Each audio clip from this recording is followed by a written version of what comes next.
நமஸ்காரம். உங்கள் அன்பிற்கும் அபிமானத்திற்கு உரிய வித்யாபுத்திரன் வித்யாராஜா குளத்துழுந்து பேசுகிறேன். இது என்னுடைய 314வது வீடியோ. இந்த வீடியோவில் அக்ஷர சக்தி பீடத்தினுடைய 27வது பீடத்தினுடைய இது பார்க்க போகிறோம். டா, இந்த டான்ற எழுத்துக்கு உண்டான இது இங்கே தாரிணி தேவின்னு சொல்லியிருக்கு. இந்த அம்பாள் தாரிணி தேவி. இதில் 4 திருக்கரங்கள். அம்பாள் ஒரு கையில் சூலம், ஒரு சைடில் இது வச்சிருக்கா, சின்ன கோடரி ஆட்டம், மரம் அப்பைய வச்சுருக்கேன். யான வாகனத்தில் உட்காந்துருக்கான்ருக்கு. இது என்ன சொல்லுங்க? டா என்ன சம்ஸ்கிருதத்தின் 11வது மெய்யெழுத்துக்கு உரிய சக்தியின் திருநாமம். டங்கஹஸ்தா, அந்த டங்கம்னு தான் அந்த இது கோடரி ஆட்டம் சின்னதாக இருக்குது. அல்லது தாரிணி தேவி எனப்படுகிறார். இவருடைய ரூபலாமணியத்தை சித்திர சாபசந்திரம் கீழ் வருமாறு வர்ணிக்கிறது. என்னன்னு சொல்லுங்கன்னா, டாக்கியாச தாரிணி தேவி சூல டங்க வரபயாந்த தத்தே மத்த மதங்கஸ்த பாடாலாப சிதாம்சுகா. தாரிணி தேவி இளஞ்சிவப்பு நிறமானவள், ரோஸ் கலரில் இருக்கா. குளிர்ந்த வெண்மையான கதிர்களுடன் சதுர்புஜங்களில் ஒரே சூலம், டங்கா என்னும் கோடரி, வராபிய முத்திரை, யானை வாகனத்தில் காட்சியளிக்கிறார். டகாரோ தேவி சோமேஷ முகுந்தச்ச பிரகீர்த்தித என்று மந்திராபிதானம் வர்ணிக்கிறது. டகார தேவி மாத்ருகா தேவி சைவத்தில் சோமேஸ்வரனாகவும் வைணவத்தில் முகுந்தனாகவும் பார்க்கப்படுகிறாள். டகார அக்ஷரம் பிறந்த இடத்தில்தான் தேவியின் நாபிக்கு கீழ் பாகம் விழுந்ததாம். இந்த இடமே ராஜகிரகம் என்னும் மகாசக்தி பீடமாக கருதப்படுகிறது. தாட்சாயணி உத்தியானத்திலே நிறைய சின்ன சின்ன சதங்கம் இருக்கும். அதில் ஒரு சதங்க விழுந்த இடம் சொல்லப்படுறது. விழுந்த இடமான கண்டிகை என்னும் உபபீடத்தில் இந்திரஜாலம் சித்திக்கும். இந்திரஜாலம் இந்த சித்திகளில் ஒன்று. இங்கே தான் வேதாந்தத்தின் பொருள் தோன்றியது என்றும் மேரு தந்திரம் கூறுகிறது. ஆனால் தந்திர சூடாமணியோ இந்த இடம் எங்கே இருக்குன்னா சித்திரக்கூட மலையில் இருக்குன்னு சொல்லப்படுறது. சித்திரக்கூட மலை பிரதேசத்தில் ராமகிரி என்னும் இடமே இதற்குரிய மகாசக்தி பீடம் என்றும் அங்குள்ள அன்னையின் பேர் சிவானி. அந்த ராமகிரியில் இருக்கிற அம்பாள் பேர் சிவானி. ஸோ பைரவர் நாமம் சண்டா என்று கூறுவதால் இந்த தலத்தையே நாம் தரிசிப்போம்னு சொல்கிறார்.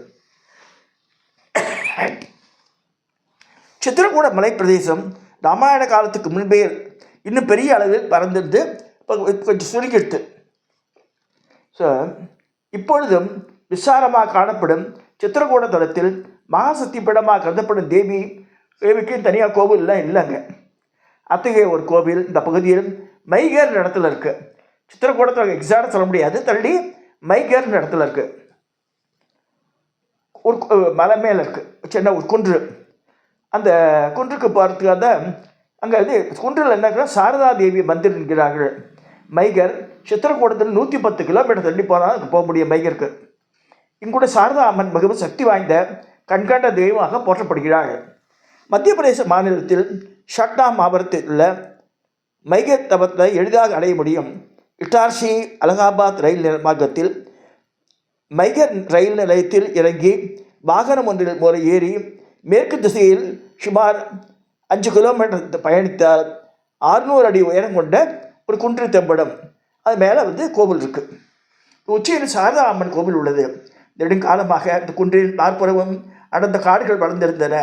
நாலாவட்டத்தில் பக்தர் கூட்டம் அதிகரிக்க முதலில் குன்றுக்கு செல்ல நடைபாதை அமைக்கப்பட்டது. அதன் பின் 500 படிகள் கட்டப்பட்டன.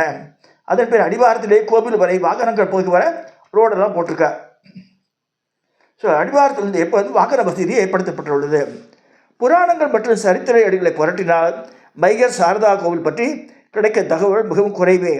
ஸ்காந்த புராணத்தில் ரேவா காண்டம் பகுதியில் மைகர் தலத்தை பற்றிய வர்ணனை இடம்பெறுகிறது. நான்முகனின் மனைவி சரஸ்வதி பூலோகத்தில் சாரதாம்பாளாக அவதாரம் எடுத்ததற்காக காரணத்தை சில புராணங்கள் சொல்கிறது. இந்த சிங்கேரியெல்லாம் கூட அப்படி தான் வருது.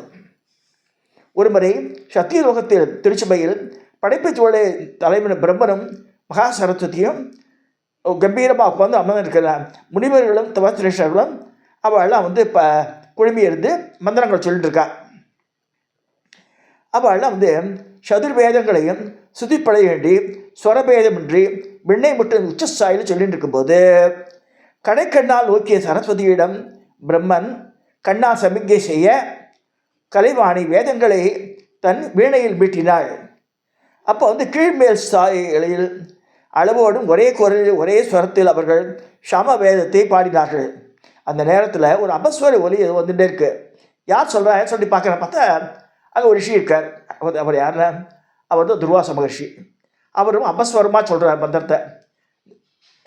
இப்போ வந்து அபஸ்வர ஒலியை எழுப்புவரை கண்டுபிடித்த அன்னை தன் நிலை மறந்து அவரை பார்த்து ஒவ்வொன்று உறக்க சிரித்தாள். உடனே சபை சபித்தது. அந்த குரலுக்கு உரிவர் எட்கி தலை குனிந்தார். கன நேரத்தில் அவர் சுதாரித்து கொண்டு சுற்றெழுப்பை போல் சாஸ்திர பல்லையை நோக்கினார். முக்கண் இன்றியே முன்கோபத்தில் பிற எரிக்கி வன்மை கொண்ட துர்வாசர் அப்போ வந்து சாபம் கொடுக்குறாரு இவளுக்கு. அப்போ இந்த திருச்சபையில் என்னை அவமதித்து நகைத்த நீ நானிலத்தை அடைந்து நீ வந்து அங்கே பொண்ணாக பிறந்து நரவம்சத்தில் நங்கையாக பிறந்து உன் உலக சுகதுக்கங்களை உடலக்கடுவர் சொல்லிடுறாரு. அப்போ உடனே சரஸ்வதி பதறி போய் ஐயோ இந்த மனுஷன் இதை எனக்கு வந்து சாப விமோசம் சொல்லுங்கன்றா. சாமவேத ஓதிய என் குரல் கேட்டு நகைத்தீர்கள் அல்லவா, இந்த சாமவேத நாயகனான இறைவன் வந்து இதன்போது உங்களுக்கு சாப விமோசனம் ஆகிடும், பரமேஸ்வரன் காட்சி கிடைக்கும்போது விமோசனம் ஆகிடும் சொல்லிடுறார். தவச்சேரியே சாபனை பற்றி இப்படி கோடிட்டு காப்பா கரெக்டாக சொல்லுங்க, எப்போ நடக்கும்னு கேட்குறாவோ. கலைமகள் சபையில் இருந்தோரிடம் இந்த உரையாடல்களை கவனித்து வந்தனர். எல்லோரும் பார்வையில் துர்வாச பக்கம் திரும்பியது. கோப குணால் துர்வாசர் சாபனத்தை விளங்கினார். பிரம்மநாயியை கீழ் வேதங்களை வழியிலான கர்மா பக்தி ஞான மார்க்கங்களை உலகுக்கு அளிக்க வேண்டிய நிலையில் நாம் உள்ளோம். இதற்கு முன்னோடி மகாவிஷ்ணு சங்கர்ஷ முனிவராகவும் அவரை பார்க்கடலுக்கு தாங்கி வரும் ஆதிசேஷன் பதஞ்சலியாகவும் பூபலையை அவதரித்துள்ளனர். அவர்கள் திரும்பும் காலம் நெருங்கிவிட்டிருந்தால் அந்த பணியை நானிலத்தில் தொடர்ந்து பரமசிவன் சங்கராச்சாரியாக பிறக்க போகிறார். 2500 வருஷத்துக்கு முன்னாடி ஆதிசங்கரன். அவருக்கு 4 சீடர்கள் பிரம்மா விஷ்ணு வாயு அக்னி முதலியோர், சுரேஸ்வரர், பத்மபாதர், ஹஸ்தா கமலர், தோடகர் நாமதேயங்களை பெரியவெடுப்பார்கள். கந்த பெருமான் கர்மகாண்டத்தை தீவிரமாக கடைபிடித்து அதை விளக்க குமாரில பற்ற அவதரிக்கிறார். அதெல்லாம் சொல்லி மந்தன மிஸ்ரர் வந்து பிரம்மாவோட மந்தன மிஸ்ரர் அவதரிக்க போகிற. அப்போ வந்து நீ வந்து சாரதையாக பிறக்க போகிற, உங்கள் 2 பேருக்கு கல்யாணம் ஆகி அப்புறமா தான் இதெல்லாம் நடக்கும். மாகிஷ்மதி ஆல்ரெடி பார்த்துருக்கோம். மத்திய பிரதேஷில் இந்த நர்மதை நதி கரையில் இருக்கிற ஒரு நகரம் மாகிஷ்மதி. அங்கே மாகிஷ்மதியில் நீங்கள் கொடுத்தன முடிவு. அப்போ தான் ஆதிசங்கரர் பரமேஸ்வரன் அவதாரமாக பிறந்து அந்த மாகிஷ்மதிக்கு வந்து உன்னை மீட் பண்ணுவா. அப்போ மந்தன மிஸ்ரர் தோற்று போவார், சுரேஸ்வரராக மாறுவார். அந்த நேரத்தில் சங்கராச்சாரியாரோட அறிமுகம் கிடச்சோடனே ஒரு சாப நிவர்த்தி ஆகி நீ மேலே வந்துடுவேன்னு சொல்கிறார். காலடி சங்கராக சிவபெருமான் அவதரித்து இந்து மதத்தை புனருத்தானம் திக்விதம் செய்யும்போது தங்கள் இருவரையும் காண மாகிஷ்மதிக்கு வருவார். அந்த சந்திப்பின் விளைவாக ஏற்படும் சுப நிகழ்ச்சிகளால் தங்கள் இருவரும் ரிஷிசிங்கரை ஆசிரமத்திலான சிங்கேரிக்கு வருவேள். ஸோ ரிஷிசிங்கரின் தவபூமியாக ஒரு சிங்கேரியை அடைந்து அங்கே சாப விமோசனம் பெற்று சத்தியலோகம் திரும்புவீர்கள் சொல்லிடுறார். இது எப்படின்னா ஆதிசங்கரை போகிறார் மாகிஷ்மதிக்கு. அன்றைக்கி தவசம் நடக்கிறது மந்தன மிஸ்ரருடைய கிரகத்தில். இப்போ ஃபேமிலி வீட்டில் நம்மளை தவசம் பண்ணால் சிராத்தம் பண்ணும்போது கதவு சாத்தியோட வாசலை யாரும் வரக்கூடாதுன்னு சொல்லிட்டு இப்போ திறந்து அடிச்சிருக்கோம். ஸோ அது மாதிரி பண்ணு உள்ளே எப்படி போகிறது பார்க்குறார். அப்போ ஆதிசங்கருக்கு மந்திரங்கள்லாம் தெரிஞ்சனால தென்னை மரம் வளைஞ்சு கொடுக்குறது. தென்னை ஓலையை பிடிச்சா அப்படியே தூக்கி அப்படியே உள்ள மித்தத்தில் கொண்டு ஜம்ப் பண்ணிடுறாரு அவர். அப்போ யார் சாப்பிட வந்திருக்கான்னா ஜெய்மினி எல்லாம், சுமந்து, ஜெய்மினி, வைசம்பாயனர் இவெல்லாம் அந்த சிராத்த சமையல் சாப்பத்துக்காக வந்திருக்கா வாத்துக்கு. இப்போ வியாசரம் வந்திருக்கார். ஸோ அப்போ ஏற்படுறது அப்போ வெயிட் பண்ணி நான் முடிச்சுட்டு வரேன்ற வெயிட் பண்ண போடுறேன். இவர் விஷ்ணு வேலையில் உட்கார சொல்கிறார். சில பேர் சாப்பிட்டான்ற இல்லை சாப்பிடலன்றா, சில பேர் தெரியல ஆதிசங்கரன். ஸோ அப்படி ஆகி அப்போ வந்து சாரதாம்பா என்ன செய்கிறார், 2 மாலையை பண்ணி இவருக்கும் மந்தன மிஸ்ரருக்கும் போடுற. மந்தன மிஸ்ரோட மாலை வாடாகும்போது ஆத்துக்கார தோற்று போயிடப்போறான்னு சொல்லி என்ன பாதியில் வெல்லுங்கன்ற. அப்போ வந்து என்ன தாம்பத்தியை பற்றி கேட்குறாரு. இவர் பிரம்மச்சாரி, இவர் தான் கல்யாணம் ஆகும் சொல்லும்போது எனக்கு டைம் போய்டுன்னு சொல்லிட்டு வாய்தா வாங்கிட்டு போயிடுறாரு அவர். அப்புறமா பக்கத்து போய் அந்த ஊர் ராஜா இறந்து போயிருக்கான். அவன் கூடு பாய்ச்சி ராணிகிட்ட பேசி சில விஷயம்லாம் தெரியுன்னு வந்து அகெயின் ஹி மீட்ஸ் சம். அதில் is able to defeat Saradambal. So அப்போ வந்து சாரதாம்பாள் இந்த மந்தனமிஸ்வர் சுரேஸ்வரராக மாறுறார். இவாள்லாம் அந்த கம்மிங் டு ஸ்ருங்கேரி இப்படி போட்ட கதை. அப்போ தான் சாப நிவர்த்தி ஆகுது அப்படின்னு இருக்கு. இது வந்து இங்கே நான் கூட சொன்னது கூடலியில் தான் நின்று போயிடறான்னு சொல்லப்படுது. இல்லை இந்த சிங்கேரி இவன் சொல்கிறான். அது எப்படியோ இருக்கட்டும், இது வேணா இருக்கட்டும் நமக்கு. ஸோ இந்த சாப நிவர்த்தி அப்படி தான் ஆகுதுன்னு சொல்லி துர்வாச சாபம் அப்போ நிவர்த்தி ஆகிடுறது அவளுக்கு. துர்வாசர் இப்படி கூற அங்கிருந்த மெய் செலுத்தினர். துர்வாசியை கூறிப்படி அக்னி பகவானும் வாயு பகவானும் ஸ்கந்த பெருமான் மும்மூர்த்திகளும் வேதம் கண்ட நாட்டில் மேற்பட்டு வேதந்தழைக்கு அவதாரம் செய்தனர். இறுதியாக வித்யாரூபணி அவதரித்தார். அவர் சரசவாணியின் பேர். சரசவாணி, உபய பாரதி, சாரதாம்பார் பல பேர்கள் இருக்கு அவளுக்கு. விந்திய மலையின் அமர்கண்ட் சிகரத்தில் தோன்றி கங்கையிடம் சுமக்கும் சோன் என்ற அகன்றைய நதிக்கரையிலிருந்து சோனாபுரி என்ற சிற்றூர் இங்கு சோன்பூர் என்று அழைக்கப்படுகிறது. இங்கு ஆதி காலத்தில் அரண்மனை போன்ற மாளிகையில் இந்த விஷ்ணுமித்திரர் என் மகான் மீமா சாஸ்திரத்தில் கரை கண்டவர். வீணா புஸ்தகதாரணி இவருக்கு மகளாக பிறந்து சாரதா என்ற பெயரிடப்பட்டார். பிரம்மாவின் அவதாரமான மந்திரமிஸ்ரர் இவளை மனை முடித்தார். பின் இவர்கள் மாகேஸ்வரியை குடியேறி அதன் பின் நடந்த சம்பாஷணங்களை பார்த்துட்டோம். இப்போ அதெல்லாமே சரி. நமது நாடு சுதந்திரம் பெறும் வரை மைகேல் ஒட்டி ஒரு குட்டி சமஸ்தானமாக இருந்தது. அதன் அரசன் துர்ஜன் சிங் ஜூதே இவன் இங்கே மலைப்பட்டுகளில் கிபி 1820 கட்டியதோடு பக்தர்கள் தாகம் தீர்க்க பவுலி என்ற பெருங்கணத்தையும் வெட்டினான்.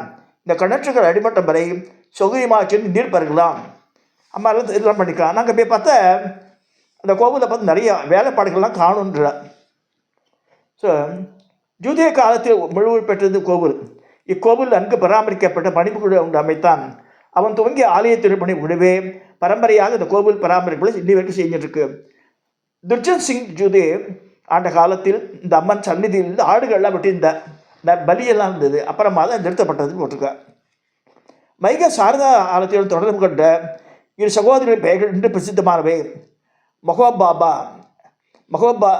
மகோபாவை தலைநகராக கொண்டு ஆட்சி புரிந்த சந்தேல மன்னர்களின் காலத்தில் இந்த இரு சகோதரன் படைத்தலைவராக விளங்கினர்.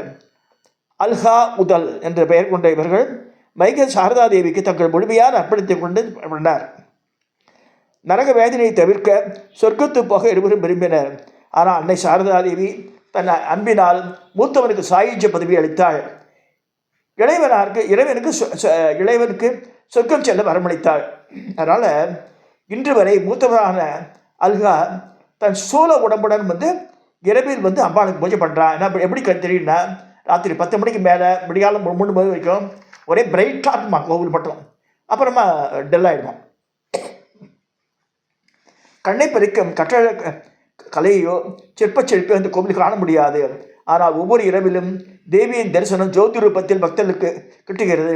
சுமார் 10 மணியிலிருந்து அதிகாலை 3 மணி வரை கோவிலை சுற்றி பட்டப்பகல் போல வெளிச்சம் வந்துட்டே இருக்குமா. இன்னி வரைக்கும் இருக்கிற மாதிரி மைக்கேல் கோவிலில்.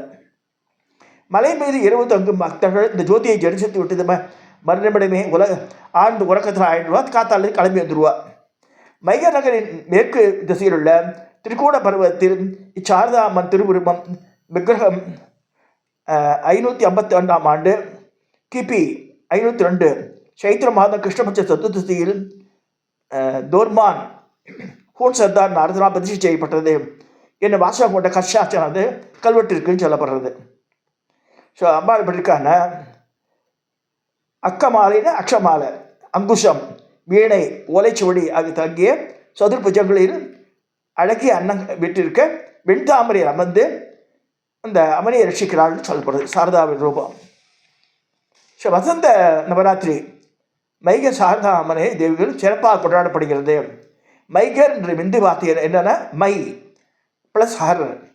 அப்படின்னா நான் தோற்றேன், அதாவது என்னோட ஆணவெல்லாம் போயிடுத்துன்னு அர்த்தமா. மைகர்னா என்னோட ஆணவெல்லாம் போச்சு, நான் உன் சரணடைகிற அர்த்தம். அது மைகர் சாரதா அம்மன் குறிப்பிட்ட நேர்த்திக்கடனை காணும்போது என்ன செய்வானா, இங்கேயுமே இந்தியாவில் இல்லாத மாதிரி நாக்கு அறுத்து போகலாம். கொஞ்சோன்னு தெரியும் நாக்கு அறுத்து 24 மணி நேரத்தில் நாக்கு வளர்ந்துருமாங்க.